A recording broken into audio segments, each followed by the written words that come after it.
हिंद साथियों, कैसे हैं आप लोग? उम्मीद करता हूँ बढ़िया ही होंगे। आप लोगों की पढ़ाई भी बेहतर तरीके से चल रही होगी। जैसा कि आप लोगों को पता है कि हमने बोला था कि एनटीपीसी के प्रतिशत जल्दी स्टार्ट होने वाले हैं। तो आज हम देखने वाले हैं एनटीपीसी 2025 का सेट नंबर 1 जिसमें हम जीएस को कवर करेंगे। जीएस के 40 प्रश्न आते हैं आपके सीबीटी 1 में। वो प्रश्न कवर करते हुए आगे बढ़ेंगे और इन प्रश्नों को बहुत अच्छे तरीके से समझने का प्रयास करेंगे। इन प्रश्न में बनने वाले जितने भी प्रश्न हैं उनको भी इसमें देखेंगे और ये प्रैक्टिस सेट बिल्कुल आपका एग्जाम के बिहाफ पर डिजाइन किया गया है, तो इसको आप एग्जाम की दृष्टि से भी देख सकते हैं। और आपको कैसा लगा ये जरूर बताइएगा कमेंट करके, जिससे कि यदि कोई चीज की इशू आए तो उस चीज को सुधारा जा सके। और आप लोग यदि पहली बार जुड़े हैं तो चैनल को सब्सक्राइब कर लीजिए, जिससे कि आपका परिवार दिन ब दिन आगे बढ़ता रहे और आप लोगों के लिए एक बेहतर कार्य करता रहे। तो ज्यादा समय न लेते हुए चलते हैं क्लास की ओर। क्या सेट नंबर 1 देखेंगे हम, किसका? जीएस का। प्रश्न है पहला, मई 2024 में दुनिया का पहला 6G डिवाइस किसने तैयार किया है? तो ये 6G जो डिवाइस है ये 5G की तुलना में 5G की तुलना में 20 गुना, कितना? 20 गुना तेज है। और अगर बात करें इसकी स्पीड की, इसकी स्पीड है वो है 100 GB पर सेकेंड। अगर इसकी दूरी की बात करें तो 300 फीट, कितना? 300 फीट की एरिया कवर करता है। इसका जो पहला प्रोटोटाइप बनाया है वो किसने बनाया है? वो आपका बना है जापान ने। किसने? जापान ने। तो इसका सही जवाब क्या होगा? जापान। तो अगला प्रश्न है, 25 जून से 27 जून 2024 के बीच भारत में 64वीं अंतरराष्ट्रीय चीनी संगठन परिषद की बैठक कहाँ पर आयोजित की गई है? किसकी? International sugar organisation. इसकी जो बैठक हुई है वो कहाँ पर हुई है? वो हुई है आपकी दिल्ली में। क्या? न्यू दिल्ली में हुई है।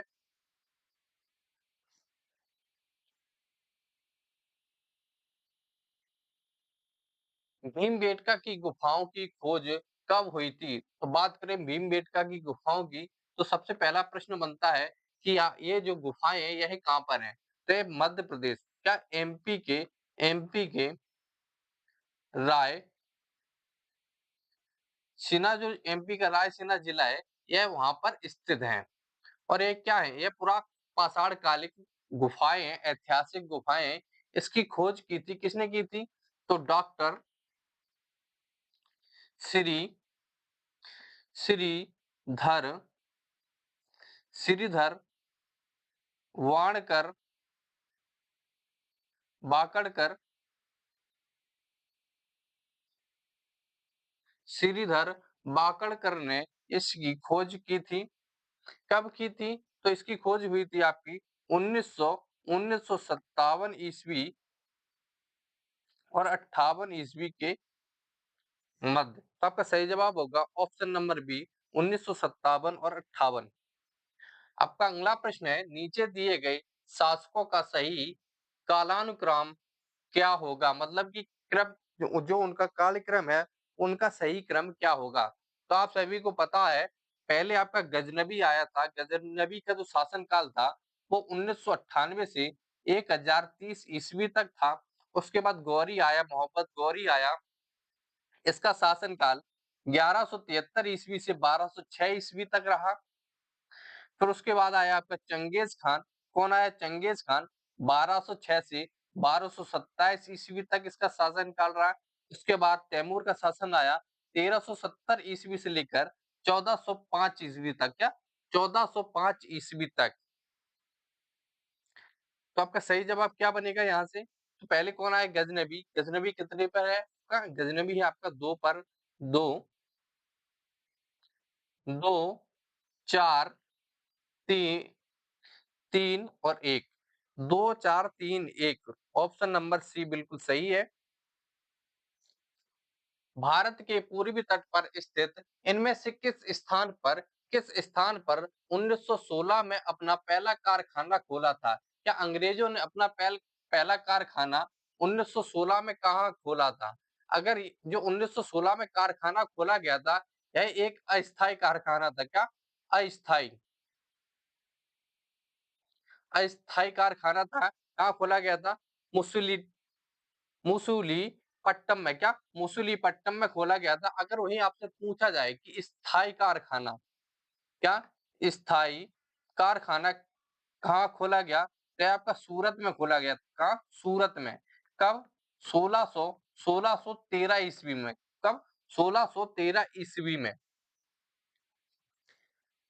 किस वर्ष में तत्कालीन शाहजहां शाहजहां जॉर्ज पंचम ने दिल्ली को आधिकारिक रूप से, क्या दिल्ली को आधिकारिक रूप से ब्रिटिश भारत की राजधानी घोषित किया था? क्या ब्रिटिश भारत की राजधानी कलकत्ता से दिल्ली कब स्थानांतरित की गई थी? इसकी घोषणा कब हुई थी? तो इसकी जो घोषणा हुई थी वो हुई थी आपकी 1911 ईस्वी में। क्या 1911 ईस्वी में इसकी घोषणा हुई थी? और आधिकारिक और स्थानांतरित कब हुई?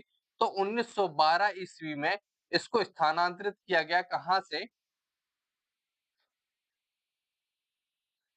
कलकत्ता से। कलकत्ता से दिल्ली। कहाँ से स्थानांतरित किया गया? कलकत्ता से दिल्ली। 1911 में इसकी घोषणा हुई और 1912 में इसको स्थानांतरित किया। क्या आधिकारिक रूप से घोषणा पूछी गई है? तो आपका सही जवाब होगा 1911 ईस्वी में। यहाँ से एक प्रश्न और बनता है कि जब ये राजधानी स्थानांतरित की गई थी उस समय वायसराय कौन थे?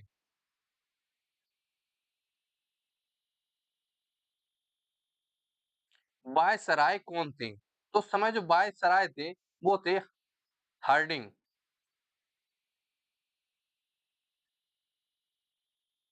कौन थे? हार्डिंग। हार्डिंग वायसराय थे। और इसी समय जब राजधानी स्थानांतरित की गई तो ये बंगाल विभाजन था।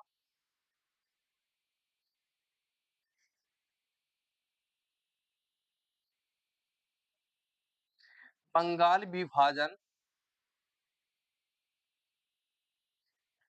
इसको भी रद्द कर दिया गया। क्या? इसको भी रद्द कर दिया गया था।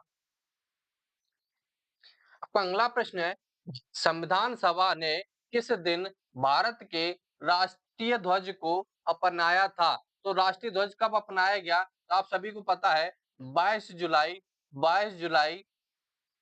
1900 1947। क्या? 1947 ईस्वी को अपना राष्ट्रीय ध्वज अपनाया गया था। राष्ट्रीय ध्वज से एक प्रश्न और बनता है, इसके लंबाई और चौड़ाई का अनुपात क्या होगा? इसके जो लंबाई और चौड़ाई का अनुपात होगा वो होगा आपका 3:4। एक प्रश्न और है कि इसमें कुल कितनी पट्टियां होती हैं? तो इसमें कुल 3 पट्टियां होती हैं। कितनी? 3 पट्टियां होती हैं। कौन कौन से और रंग होते हैं? तो केसरिया, सफेद और हरा। बीच में एक चक्र होता है। क्या? चक्र। इसमें कुल कितनी तीलियां होती हैं? इसमें कुल 24 तीलियां होती। कितनी? 24 तीलियां होती हैं। और इस चक्र का रंग कैसा होता है? इस चक्र का रंग होता है नीला। कैसे रंग का होता है? नीले रंग का होता है। तो आपका सही जवाब होगा 22 जुलाई 1947। भारतीय संविधान के राज्य के नीति निर्देशक सिद्धांतों, क्या राज्य के नीति निर्देशक सिद्धांतों को डैश से लिया गया है? डैश से लिया गया है यानी कि कहाँ से लिया गया है? अगर बात करें राज्य के नीति निर्देशक सिद्धांतों की, इनको हम क्या कहते हैं? डीपीएसपी के नाम से भी जानते हैं। अब डीपीएसपी को समझने का प्रयास करते हैं। ये भारतीय संविधान के भाग किसमें है? भाग 4 में है। इसके अनुच्छेद कितने हैं? तो इसके आर्टिकल हैं 36 से लेकर 51 तक। कितने? 36 से लेकर 51 तक। अगर एक प्रश्न और पूछा जाता है कि राज्य या देश को कल्याणकारी राज्य बनाने के लिए किस किस चीज का कहाँ पर उल्लेख किया गया है, यानी कि राज्य को कल्याणकारी राज्य बनाने का उल्लेख कहाँ पर किया गया है, तो वो भी कहाँ किया गया है? डीपीएसपी में। क्या? कल्याणकारी राज्य राज्य बनाने की बात कहाँ की गई है? तो वो की गई है डीपीएसपी यानी कि राज्य के निर्देशक सिद्धांतों में। और इसको लिया कहाँ से गया है? इसको लिया गया आयरलैंड से। कहाँ से? आयरलैंड। एक प्रश्न और पूछा जाता है कि यह किस समिति के सिफारिश पर जोड़े गए थे? तो इनको जोड़ा गया था सप्रू समिति। सप्रू समिति किसकी? सप्रू समिति के सिफारिश पर जोड़ा गया था। तो ये कहाँ से लिए गए हैं? ये आयरलैंड के संविधान से लिए गए हैं। आपका बी ऑप्शन बिल्कुल सही है। तो अगला प्रश्न है सौर मंडल का हीलियोसेंट्रिक मॉडल सर्वप्रथम किसके द्वारा दिया गया था? क्या? हीलियोसेंट्रिक मॉडल किसके द्वारा दिया गया था?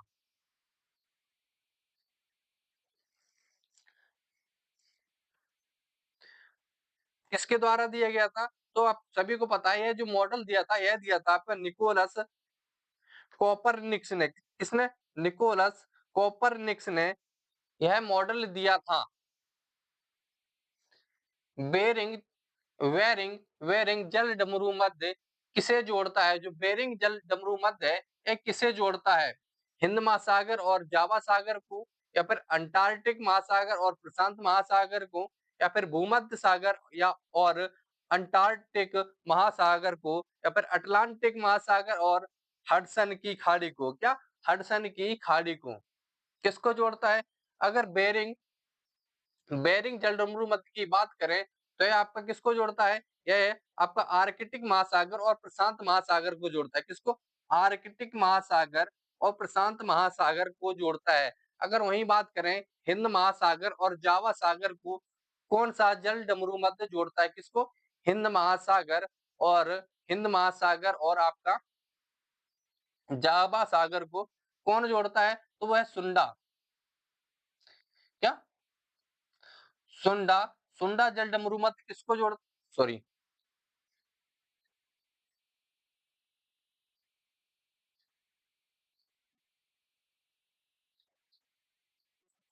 कौन जोड़ता है? हिंद महासागर और जावा सागर को जोड़ता है सुंडा। अगर वही बात करें भूमध्य सागर और अटलांटिक महासागर को कौन जोड़ता है? या भूमध्य सागर और अटलांटिक महासागर को कौन जोड़ता है? वो है आपका जिब्राल्टर। जिब्राल्टर। आपको कमेंट में बताना है कि अटलांटिक महासागर और हडसन की खाड़ी को कौन सा जल डमरू मध्य जोड़ता है? इसका जवाब आपको कमेंट में देना है। क्या? इसका जवाब आपको कमेंट में देना है। निम्नलिखित में से उन राज्यों की पहचान कीजिए जो पूर्व मानसूनी बौछार काल या बौछार काल बैसाखी से संबंधित है। किससे? काल बैसाखी से संबंधित। अगर काल बैसाखी की बात की जाए तो यह किससे संबंधित है? तो पश्चिम बंगाल और असम से संबंधित है। और काल बैसाखी को केरल में केरल में केरल में किस नाम से जाना जाता है? क्या? काल बैसाखी को काल बैसाखी को केरल में किस नाम से जानते हैं? तो केरल में किस नाम से जानते हैं? कॉफी कॉफी कॉफी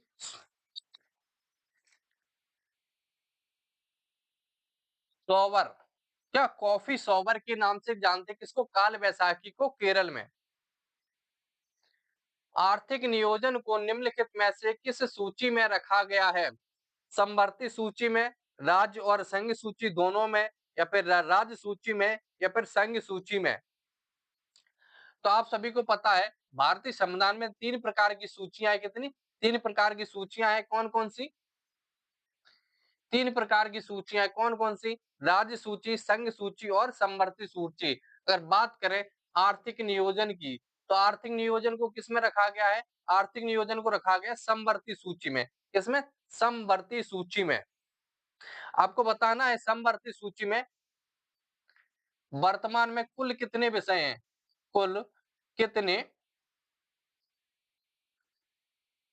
विषय हैं? इसका जवाब आपको कमेंट करना है। भारत डैश में ब्रिटिश साम्राज्य के प्रत्यक्ष शासन के अधीन आ गया था। जो भारत है, यह कब ब्रिटिश साम्राज्य के अधीन आ गया था? तो आप सभी को पता है कि जो भारत पर ब्रिटिश शासन रहा, वो मुख्यतः 2 भागों में बाँटा गया था। एक कंपनी ईस्ट इंडिया कंपनी का शासन, ईस्ट इंडिया कंपनी का शासन, दूसरा आपका क्राउन, क्राउन का शासन,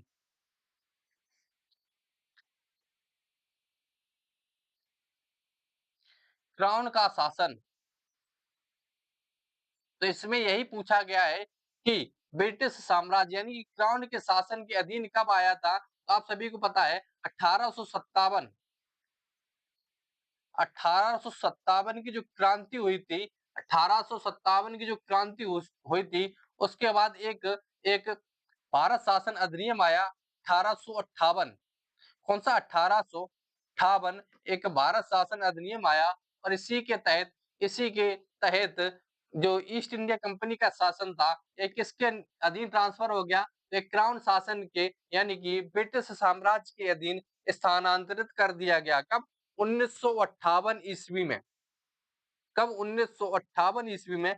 आपको कमेंट करके बताना है इस समय जो भारत के गवर्नर गवर्नर जनरल थे, उनका नाम बदल कर वायसराय कर दिया गया था। तो भारत के पहले वायसराय कौन बने थे? क्या भारत के पहले वायसराय कौन बने थे?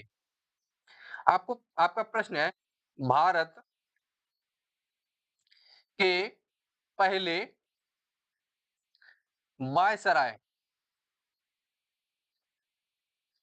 कौन बने थे? इसका जवाब आपको कमेंट में देना है।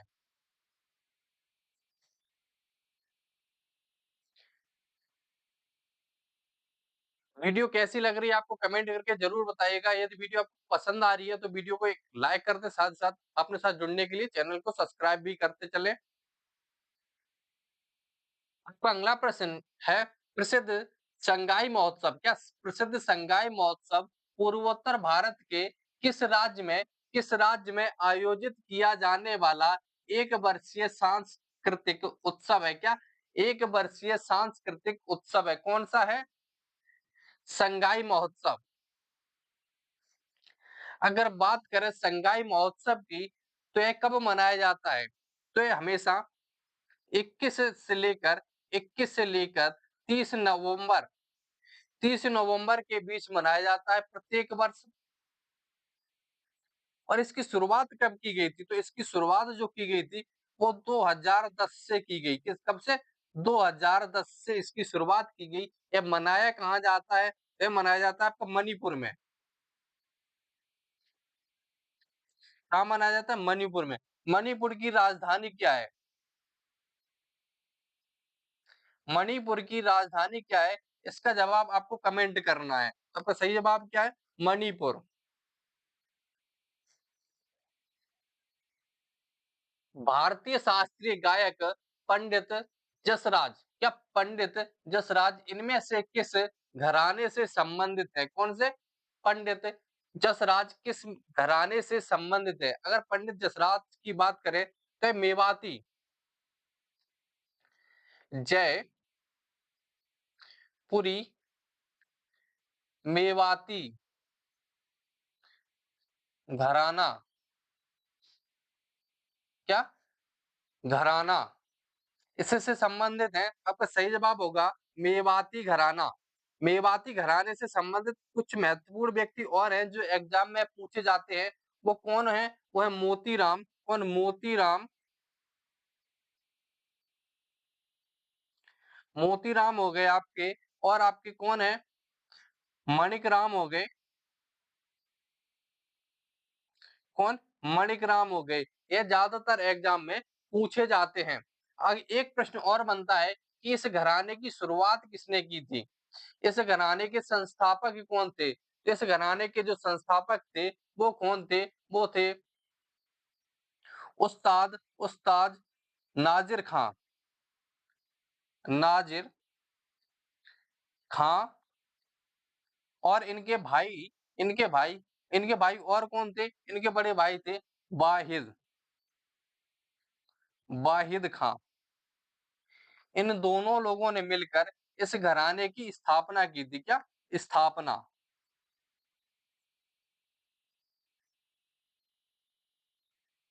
पुस्तक to the wing and bank, to the brink and bank Indian 1991 story के लेखक कौन है? क्या इस पुस्तक के लेखक कौन है? जयराम राकेश, या एपीजे अब्दुल कलाम, या सलमान रश्दी, या फिर नटवर सिंह, या फिर नटवर सिंह। तो आप सभी को पता है कि जो पुस्तक है to the brink and bank Indian 1921 story, इसके जो लेखक है वो है जयराम राकेश। कौन? जयराम राकेश। यह जो पुस्तक है यह किस पर आधारित है? तो जब 1991 में 1991 में एक आर्थिक आर्थिक समीक्षा की एक आर्थिक नीति आई थी। आर्थिक समीक्षा की बात, क्या आर्थिक नीति, आर्थिक नीति आई थी, उससे संबंधित है। क्या उससे संबंधित है? उस समय भारत के प्रधानमंत्री और वित्त मंत्री कौन थे? तो उसमें अगर पीएम की बात करें, पीएम की बात करें वो थे नरसिम्हा राव। कौन? नरसिम्हा राव, नरसिम्हा राव। और वित्त मंत्री थे, फाइनेंस मिनिस्टर थे आपके मनमोहन सिंह,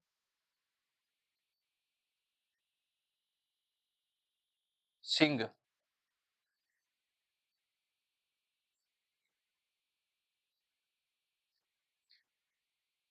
निम्नलिखित में से निम्नलिखित में से कौन सी पुस्तक अमर्त्य सेन द्वारा अमर्त्य सेन द्वारा लिखित नहीं है? तो अमर्त्य सेन द्वारा कौन सी पुस्तक लिखी नहीं है? अगर बात करें प्रॉवर्टी एंड फ्रीमिंग की, क्या प्रॉवर्टी एंड फ्रीमिंग की किनके द्वारा लिखी गई है? यह अमर्त्य सेन के द्वारा लिखी गई। किसकी? अमर्त्य सेन।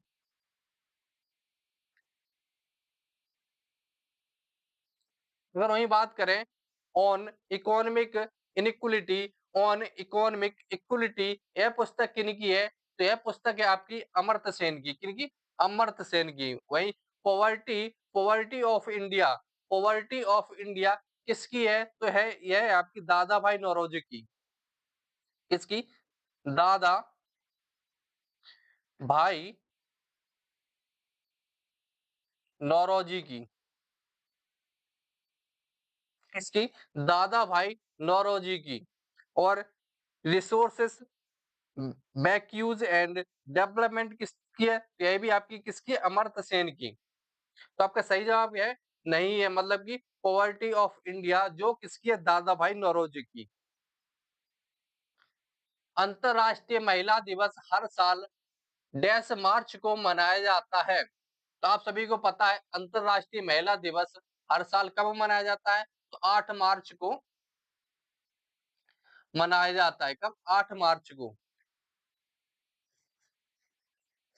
8 मार्च को मनाया जाता है। यह क्यों मनाया जाता है? पहला प्रश्न मन में आना चाहिए, यह क्यों मनाया जाता है? तो महिलाओं के सम्मान एवं उनको राजनीतिक आर्थिक समानता समानता प्रदान करने के लिए, उनके अंदर जागरूकता उत्पन्न करने के लिए इसको अंतरराष्ट्रीय महिला दिवस को हर साल 8 मार्च को मनाया जाता है।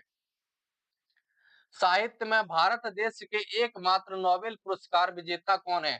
देखो प्रश्न बनता है यहाँ से बहुत ज्यादा। साहित्य नोबेल पुरस्कार से आपको पता है हर एक एग्जाम में नोबेल पुरस्कार से एक प्रश्न जरूर पूछा जाता है। क्या? एक प्रश्न जरूर पूछा जाता है। बात की जा रही है किसकी? नोबेल पुरस्कार की। तो साहित्य में एकमात्र व्यक्ति हैं रविंद्रनाथ टैगोर जी। कौन? रविंद्रनाथ टैगोर जी। इनको साहित्य में पहला एकमात्र नोबेल पुरस्कार मिला था। वो कब मिला था? इनको मिला था 1913 ईस्वी में। कब? 1913 ईस्वी में। किस रचना के लिए मिला था? तो इनकी जो रचना थी वो थी गीतांजलि। और गीतांजलि, गीतांजलि के लिए इनको दिया गया था। अमर्त्य सेन को नोबेल पुरस्कार कब मिला? तो अमर्त्य सेन को 1998 में। कब? 1998 में इनको पुरस्कार मिला। किसके लिए मिला था? तो इन्हें अर्थशास्त्र में मिला। किसमें? अर्थशास्त्र।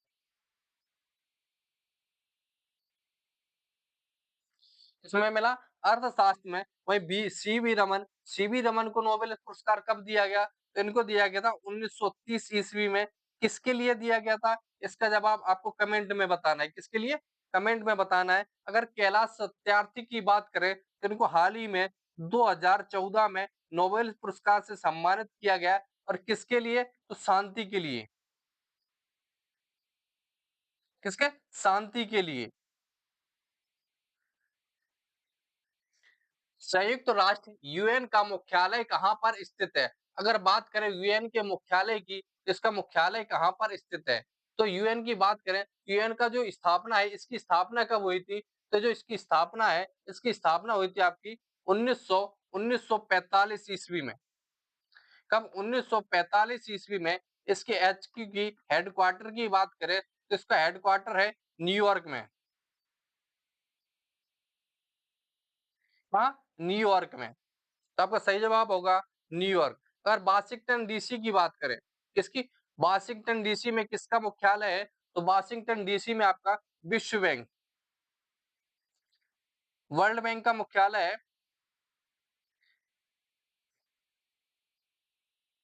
किसका? वर्ल्ड बैंक का मुख्यालय कहाँ है? वाशिंगटन डीसी में। इसकी स्थापना कब हुई थी? इसकी स्थापना हुई थी आपकी 1944 ईस्वी में। क्या? 1944 ईस्वी में। जिनेवा की बात करें तो जिनेवा में किसका मुख्यालय है? WHO, world health organisation. इसका मुख्यालय कहाँ है? तो इसका मुख्यालय जिनेवा में। अगर इसके एचक्यू की बात करें तो इसका जो हेडक्वार्टर है वो कहाँ पर है? वो आपका जिनेवा में। आपको बताना है लंदन में किसका मुख्यालय है? क्या? लंदन में किसका मुख्यालय है? इसका जवाब आपको कमेंट में बताना है कि लंदन में किसका मुख्यालय है। अंतरिक्ष में जाने वाली पहली भारतीय कौन थे? पहले भारतीय कौन थे? क्या पहले, जहां पर भी पहले शब्द जुड़ जाए वह एग्जाम की दृष्टि से बहुत ही महत्वपूर्ण प्रश्न बन जाता है। रविश मल्होत्रा, सुनीत विलियम्स, क्या सुनीता विलियम्स, या फिर राकेश शर्मा, या फिर कल्पना चावला। आपके ऑप्शंस हैं रविश मल्होत्रा, सुनीता विलियम्स, राकेश शर्मा, या फिर कल्पना चावला। तो आप सभी को पता है कि पहले भारतीय थे वो थे आपके राकेश शर्मा। कौन? राकेश शर्मा। ये कब गए थे? तो ये गए थे आपके 13 जनवरी।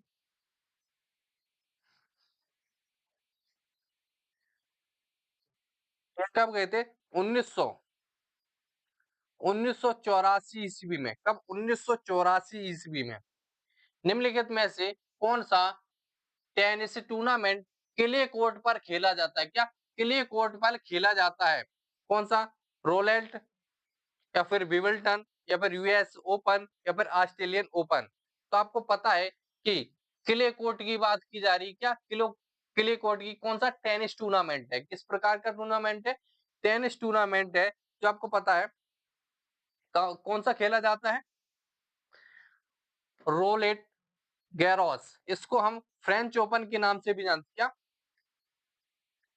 फ्रेंच ओपन, ओपन के नाम से भी इसको ही जानते हैं। भारत के किस शहर को पिंक सिटी के नाम से जाना जाता है? क्या पिंक सिटी के नाम से किसे जाना जाता है? आप सभी को पता है राजस्थान का जो जयपुर शहर है, क्या राजस्थान का जो जयपुर शहर है उसे हम पिंक सिटी के नाम से जानते हैं। क्या उसे हम पिंक सिटी के नाम से जानते हैं?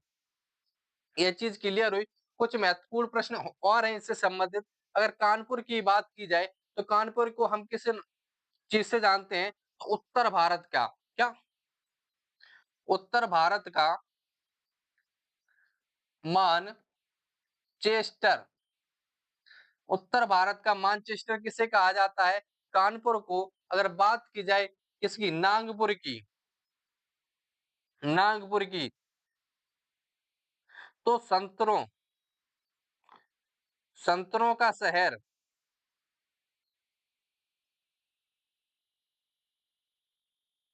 संतरों का शहर किसे कहा जाता है?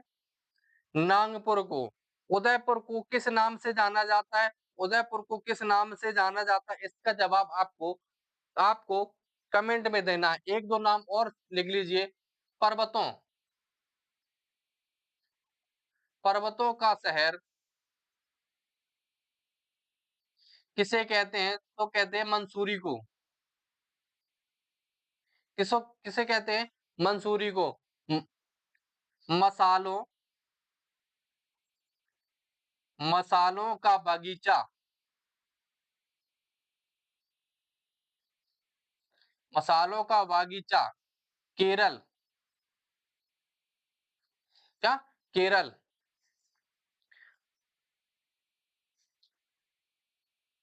एनसीएसएम सांस्कृतिक मंत्रालय के अधीन एक स्वायत्त संस्था है। इसका पूर्ण रूप क्या है? इसका पूर्ण रूप क्या होगा? National council of space museum, या फिर national council of science museum, या फिर national council of social museum, या फिर national council of satellite museum. तो जो इसका सही जवाब रहने वाला है, पहले हम इसको समझ लेते हैं कि इसकी स्थापना कब हुई थी। जो इसकी स्थापना हुई थी वो आपकी 4 अप्रैल, 4 अप्रैल 1978, क्या 1978 में इसकी स्थापना हुई थी। और इसका जो पूर्ण रूप है वो है national council of science museum.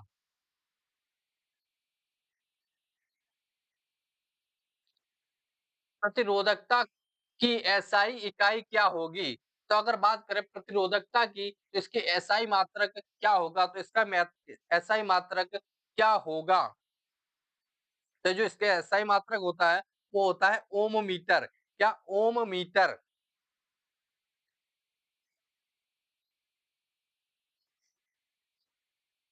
10 Newton का बल किसी वस्तु पर कार्य कर रहा है, वस्तु का बल किसी दिशा में 5 मीटर विस्थापित होती है, 5 मीटर का विस्थापन करती है, तो किया गया कार्य क्या होगा?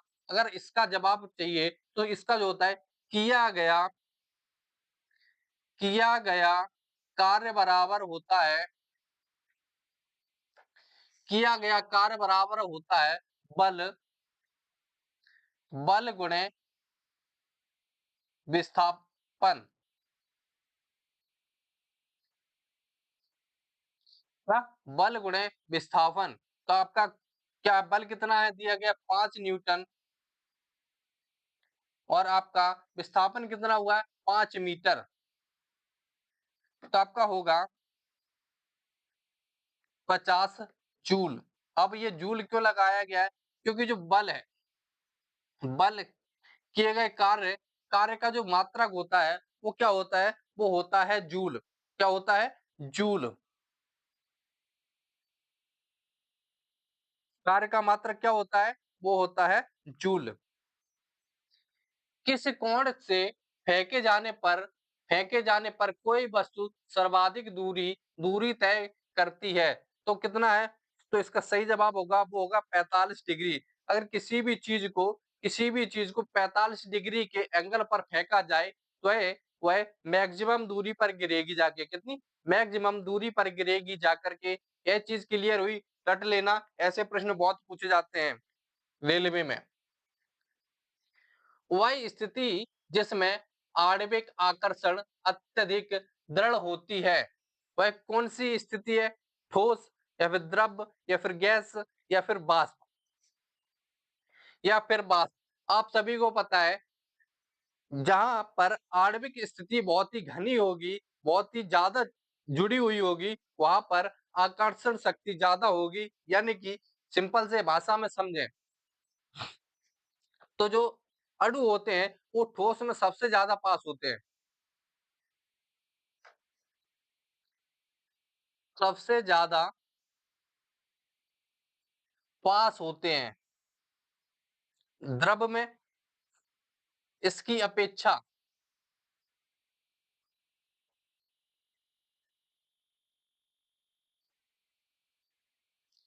फिर गैस। तो इस हिसाब से क्या होगा? इस हिसाब से होगा आपका ठोस। पदार्थ के संदर्भ में निम्न में से कौन-सा कथन सही नहीं है? पदार्थ के कणों के बीच कोई आकर्षण बल नहीं होता है। यही गलत है। क्या यही गलत है?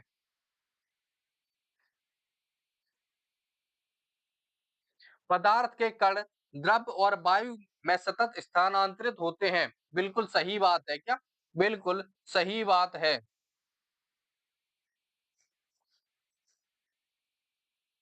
पदार्थ कणों से बना होता है, यह भी सही है। पदार्थ के कणों के बीच अंतर होता है, बिल्कुल सही है। तो आपके ये तीनों सही हैं और यही आपका गलत है और गलत वाला ही हमसे पूछा गया था। निम्नलिखित में से कौन-सा सामान्य तापमान पर द्रव अवस्था में रहता है? सोना, चांदी, गैलियम या फिर जर्मेनियम। तो कौन-सा रहता है आपका सामान्य ताप पर द्रव अवस्था में? तो वो क्या है? वो है आपका गैलीनियम। गैलेनियम सामान्य ताप पर गैस अवस्था में रहता है। निम्नलिखित में से कौन सा आयनिक यौगिक का गुण नहीं है? पानी में घुलनशील और पेट्रोल में अघुलनशील, या फिर कम गलनांक और क्वथनांक वाला, या फिर ठोस और मजबूत, उच्च गलनांक और क्वथनांक वाला।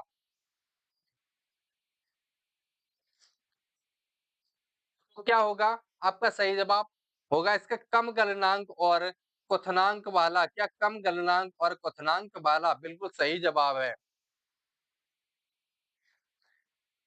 एपिग्राफी एपिग्राफी का अभिप्राय है, मतलब एपिग्राफी में किसका अध्ययन किया जाता है? अगर एपिग्राफी की बात करें तो इसमें शिलालेखों का अध्ययन किया जाता है। किसका? शिलालेखों का अध्ययन किया जाता है। कंकालों के अध्ययन को क्या कहते हैं? कंकालों के अध्ययन को क्या कहते हैं? तो इसको कहते हैं ऑस्ट्रियोलॉजी।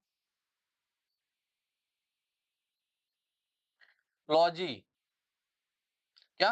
ऑस्ट्रियोलॉजी किसको कहते हैं? कंकाल के अध्ययन को। मानचित्र के अध्ययन को क्या कहते हैं? तो मानचित्र के अध्ययन को कहते हैं कार्टोग्राफी। क्या? कार्टोग्राफी। वही सिक्कों के अध्ययन को क्या कहते हैं? इसका जवाब आपको कमेंट में बताना है। क्या इसका जवाब आपको कमेंट में बताना है? होमो होमो सेपियंस शब्द किसके द्वारा दिया गया था? आप सभी को पता है कि होमो जो सेपियंस है, यह शब्द किसके द्वारा दिया गया था? यह दिया गया था आपका कैरोलस लीनियस के द्वारा। किसके? कैरोलस लीनियस के द्वारा यह शब्द दिया गया था। किसके? कैरोलस लीनियस के द्वारा यह शब्द आपका दिया गया था। श्वसन पथ पर प्रच्छम प्रच्छाव की क्या भूमिका होती है? मतलब कि सिलिया की क्या भूमिका होती है? यह अंतःस्रावित और उच्छ्वस हवा में सभी गैसों को मिलाने में सहायक होते हैं, या फिर सिलिया फेफड़ों और वायुपथ से नाक और की ओर स्थित बलगम को साफ करते हैं, या फिर अंतःस्रावित हवा को मजबूत धूल के कण पश्चा से चिपक जाते हैं, या फिर पच्छावी कोशिकाएं बैक्टीरिया और वायरस को फंसाने के लिए श्राव उत्पन्न होते हैं। तो आपका सही जवाब क्या होगा?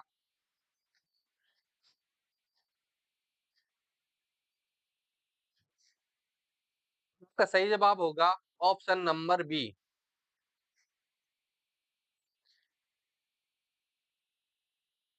पक्सीनिया या पक्सीनिया गेमिनस गेमिनस कवक से कौन सा रोग होता है? से कौन सा रोग होता है? गन्ने में लाल सड़न या फिर मनुष्यों में दाद या आलू में लेट व्हाइट या फिर गेहूं में ब्लैक रस्ट क्या या फिर गेहूं में ब्लैक रस्ट। तो बात किसकी की जा रही है? पक्सीनिया की। तो पक्सीनिया से क्या होता है? गेहूं में ब्लैक रस्ट होता है क्या? गेहूं में ब्लैक रस्ट होता है। अगर वही पूछा जाए आपसे गन्ने में लाल सड़न किस कवक की वजह से होती है? तो गन्ने में लाल सड़न किस कवक की वजह से होती है? वो होता है कोलेट्रोटाइन। क्या? कोलेट्रोटाइन।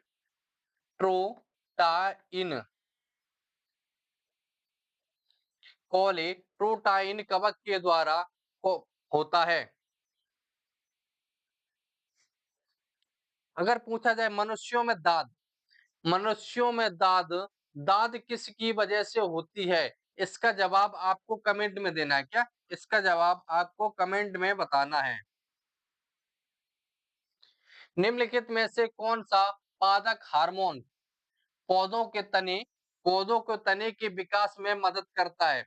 एथिलीन या साइट्रोकाइन या फिर एक्युसिस एसिड या फिर जेवलिन क्या या फिर जेवरिलिन।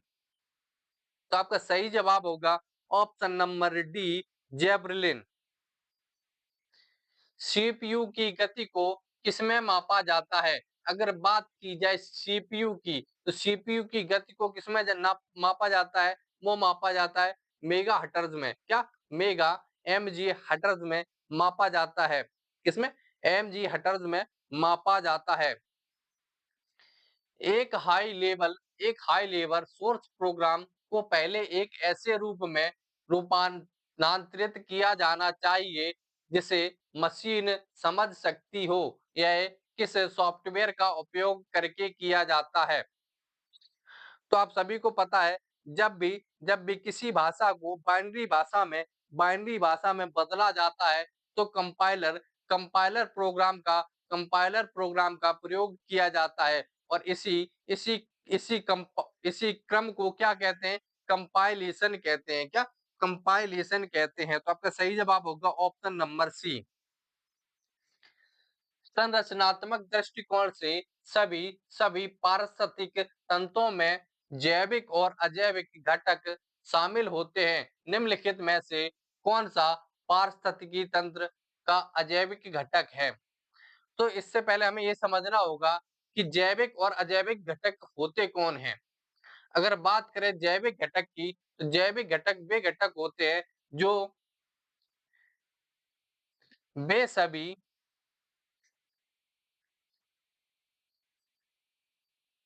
जीवित या फिर बोला जाए सजीव, वे सभी सजीव वस्तुएं, व्यक्ति, मानव, जीव जंतु जो जिंदा है, जो जीवित है, वे कभी कैसे होते हैं? वो सभी जैविक घटक होते हैं। अजैविक घटक होते हैं सभी सभी निर्जीव।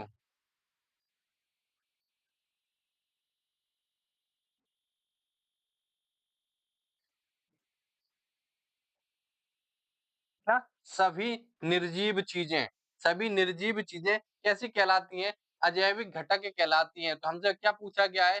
कौन सा पारिस्थितिक तंत्र जैविक घटक है? जैविक घटक क्या है?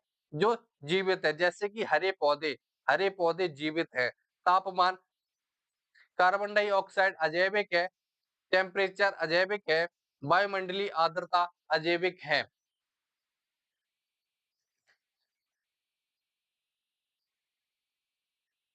इनमें से कौन सी पर्यावरण अनुकूल इको फ्रेंडली क्रिया है? कौन सी है? सूखे पत्तों का मिट्टी में दबाकर निपटान करना बिल्कुल सही बात है। तालाबों में जैव जैव निम्नीकरणीय अपशिष्टों का निपटना, ये नहीं है। प्लास्टिक अपशिष्टों का मिट्टी में दबाकर निपटना, यह भी नहीं होता। फसल उत्पादकता को बढ़ाने के लिए रासायनिक उर्वरकों का प्रयोग करना, यह भी नहीं है, तो आपका सही जवाब होगा ऑप्शन नंबर ए। यदि आपको इसकी पीडीएफ चाहिए, तो आप इस टेलीग्राम चैनल पर जुड़ सकते हैं क्या? इस टेलीग्राम चैनल पर जुड़ सकते हैं। यदि आप हम लोगों से पर्सनल जुड़ना चाहते हैं, तो ये 2 इंस्टाग्राम हैंडल हैं, आप इन पर भी हमें टैग या डीएम कर सकते हैं। क्लास कैसी लगी आपको कमेंट करके ज़रूर बताइएगा। मिलते हैं आपको अगली क्लास में, तब तक के लिए जय हिंद।